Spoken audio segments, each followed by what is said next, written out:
Hello guys, welcome back to my channel the nurse era.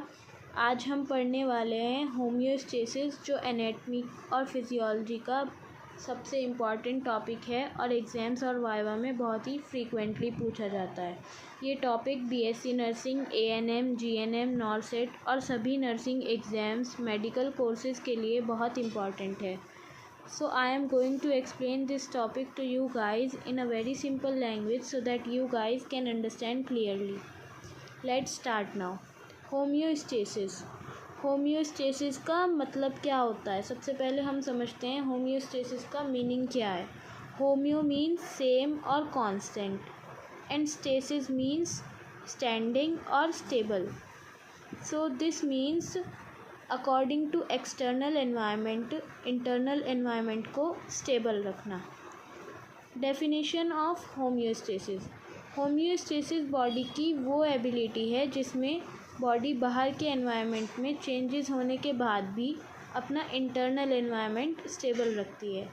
In simple words we can say that body के अंदर सब कुछ balance में रखना ही होम्योस्टेसिस है।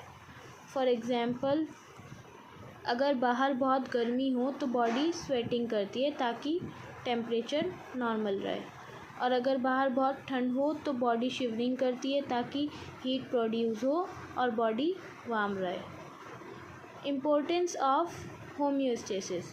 होम्योस्टेसिस बॉडी के लिए बहुत ही ज़रूरी है क्योंकि ये बॉडी को टेम्परेचर जो होता है उसको नॉर्मल रखती है, ब्लड ग्लूकोज कंट्रोल करता है, ब्लड प्रेशर को मेंटेन करता है, वाटर और इलेक्ट्रोलाइट बैलेंस रखता है, पीएच को नॉर्मल मेंटेन करता है, सेल को प्रॉपर फंक्शनिंग में हेल्प करता है।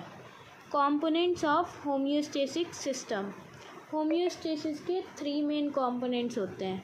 रिसेप्टर, सेंसर, ये चेंजेस को डिटेक्ट करता है। फॉर एग्जांपल, बॉडी टेम्परेचर बढ़ गया। कंट्रोल सेंटर, इंटीग्रेटर, ये इन्फॉर्मेशन रिसीव करता है और डिसाइड करता है कि बॉडी को क्या रिस्पॉन्स देना चाहिए। फॉर एग्जांपल, ब्रेन का हाइपोथैलेमस।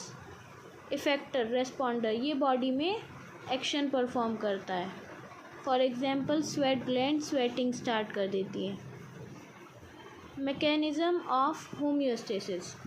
होम्योस्टेसिस का मैकेनिज़्म 2 टाइप्स का होता है।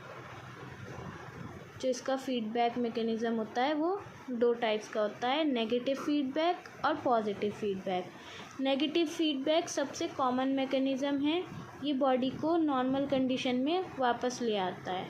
For example, body temperature regulation.